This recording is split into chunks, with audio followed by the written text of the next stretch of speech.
sports TV news. Bryant Gumbel just announced that after this season of Real Sports, it's over?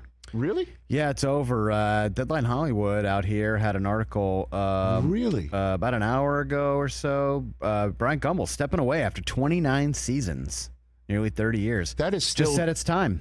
He said it's time? He just said it's time, yeah. That's his quote. That is... so he's going to do a full 30? Is that what it is?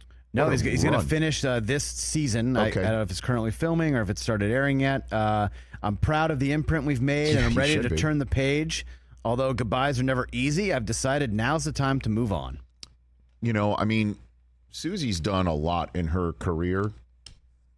Been places and done a lot of things. 300 episodes.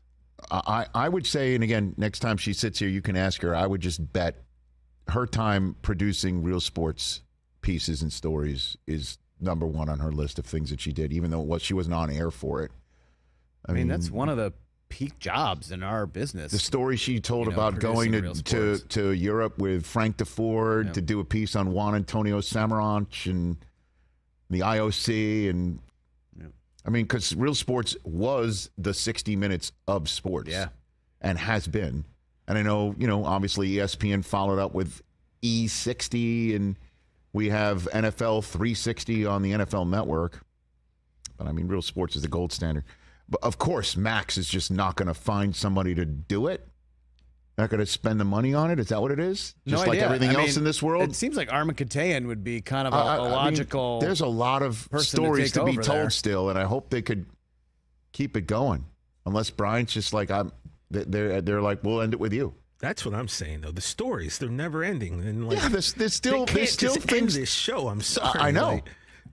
Like there is John Franco, Mary Carrillo, like the list of correspondents on that show. Look, me, Del Tufo, and Brockman, we'll step in for Bryant Gumbel. We'll host. I mean, I can take fake glasses off. It's not fake. Write in a notepad. They're real. I mean, I can do that. They're real. The notepad's real too. I got notepads. They should in the last show just flip around his notepad, and he's just been drawing a middle finger the entire time for 30 years. He's like playing Sudoku. I'm telling you, man. I'll tell this story about Bryant Gumbel. He called, as you know, the first NFL Network 2 seasons of Thursday Night Football. It was him and Collinsworth. Well, he was on the game for the Brady perfection, right? Yes, he was. Yeah. He did. He made that. He was on the call. Yeah. Yep. Right. And traveling the country with him was a treat, beyond a treat.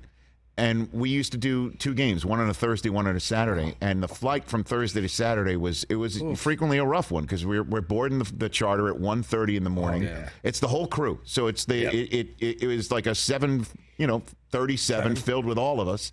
And one I'll never forget, he brought on this red duffel bag one night with his notes, and he turned on his light to look at the notes for the next game, and I was trying to get some shut-eye, but the light was on. I'm like wondering what's Brian up to, and he's doing his notes, and he looks at me. He goes, "You want something to drink?" And I'm like, what? The flight attendant's going to come by? Whatever. He unzips his red duffel bag and pulls out a 5th of vodka. Like, let's go, baby. And I'm like, sure. Like if Bryant Gumbel is offering me a drink from his own 5th of vodka that he brought. And he just took a little sip and, capped it up and then did his work. Having a little pop after calling a game. And I totally I'm like, this is one of the greatest moments of my on-air career. And Susie tells stories about his greatness and warmth as well. I mean, we were there at the Emmys this year. He was honored a Lifetime Award. It was awesome. It was one of those like, wait a minute. He hasn't gotten one of these? It's not happening yet. Yeah. I mean, legend. Because, when Musburger was doing the NFL Today, he was doing a pregame show on NBC as well. Yeah. Before the Today Show, everyone knows what Brian's done. So, wow. I hope somehow, some way, Max can just kick over a rock and find the money to keep that going. Right. Unless Brian's like, I don't want it done anymore. I can't imagine that's the case. There's stories to be told. Catch the Rich Eisen Show every single day on the Roku channel, 12 to 3 Eastern, for free.